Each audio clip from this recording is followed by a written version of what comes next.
ደርቢ ዴላ ካፒታል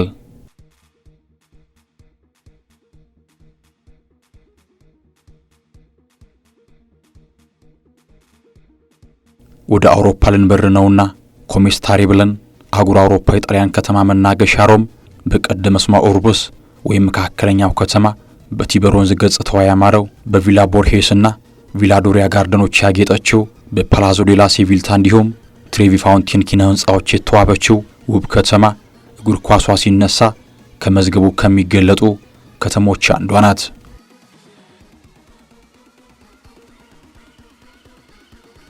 በእግር ኳስ የልብ ወዳጆች ዘንድ የሊግ ውድድራቸው በከፍታ ከሚወደዱ ሊጎች መካከል የጣሊያን ሴሪያ ስኩዴቶ አንዱ ነው።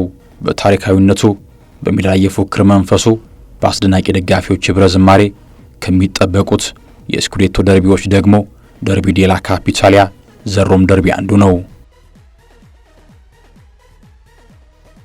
ሮማ በላሲዮ ግዛት የሚገኝ ከተማ ሲሆን ላሲዮም ምስረታው በ1900 በፒያሳ ዴላ ሊበርታ ነው። ሮማ በአንጻሩ ምስረታው በ1927 ሲሆን ስያሜው ሮማን አልባ ኦዳስ እንዲሁም ፎርቱድ ከሚሉ ሶስት ቃላቶች ነው። እነዚህ ሁለት አንጋፋ የጣሊያን ክለቦች ጉርብትናቸው ያላወዳጃቸው በአይነ ቁራኛ የሚተያዩ ሲሆን ባለሜዳ ሆነው ሲጫወቱ ደግሞ ጨዋታቸውን በአንድ አይነት ስታዲየም ይጫወታሉ።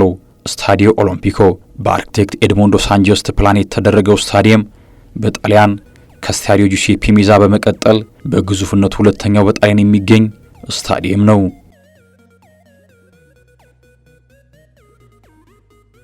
ደርቢ ዴላ ካፒታል እንደ ጎርጎሮሲያኑ ዘመን ቀመር ወርሃ ታኅሳስ 1929 በትልቅ ደረጃ ለመጀመሪያ ጊዜ ተከናወነ።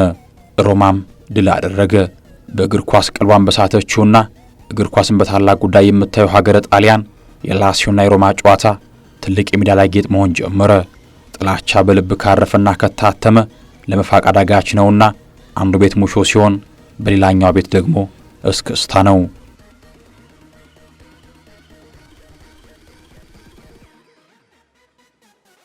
ጥላቻ ያወረው አይን አያስተውልምና ከሜዳ ላይ ደጋፍ ከእግር ኳስ ምክንያቶች በዘለለ ነገሩ ጽንፍ ይዞ ጉጢ መሰናዘር ጥቃት እስከማድረስም ነገሩ ሰፋ።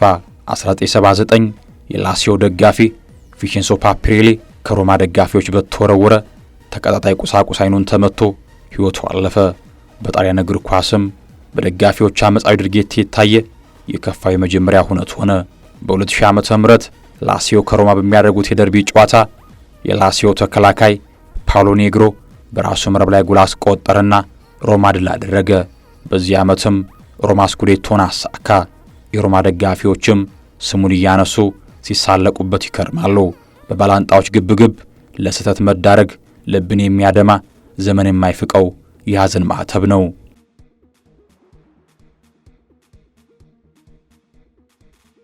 አንድ በጎ ምግባር ከዚህ ታሪካዊ ደርቢ መዝገብ ልግለጥላችሁ። ሚያዝያ 6 2009 በመካከለኛው ጣሊያን አብሩዞ ግዛት ለአኩዊላ የመሬት መንቀጥቀጥ አደጋ ደረሰ። ታዲያ በዚህ አስከፊ የተፈጥሮ አደጋ 308 ሰዎች ሕይወታቸው ሲቀጠፍ በርካቶች አደጋው ሰለባ ሆኑ። መጠለያቸውን አጡ፣ ንብረታቸው ወደመ። ሚያዝያ 11ም በታላቁ ደርቢ ዴላ ካፒታል የማህበረሰብ ጉዳይ ይገዳቸዋልና ተጫዋቾቹ በሜዳ ላይ ሳሮች እጆቻቸውን አቆላልፈው ሐዘናቸውን በጋራ በመግለጽ ሰብአዊነታቸውን አሳዩ።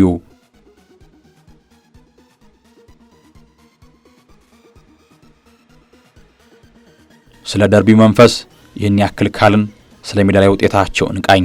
ሁለቱ የጣሊያን መናገሻ ከተማ ክለቦች ተቀራራቢ የስኬት ታሪክ አላቸው። ሮማ ለ3 ዓመታት በጣሊያን ሴሪያ ሲነግስ፣ ላሲዮ 2 ጊዜ የክብሩ ባለቤት ነው።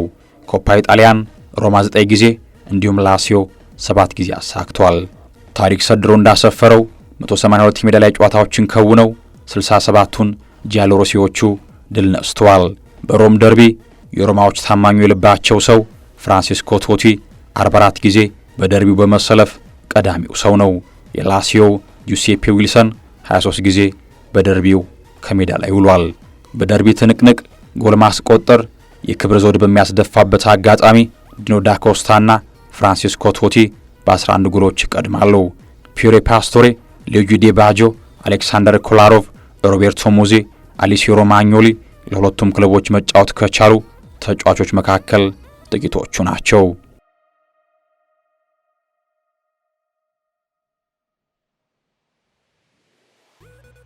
የጣሊያን ቅኝታችንን እዚህ ላይ አበቃን። ስለነበራችሁ ቆይታ በጣሊያን አፍ ግራዚ ብለን ቸዋለን። ቸር ሰንብቱልን።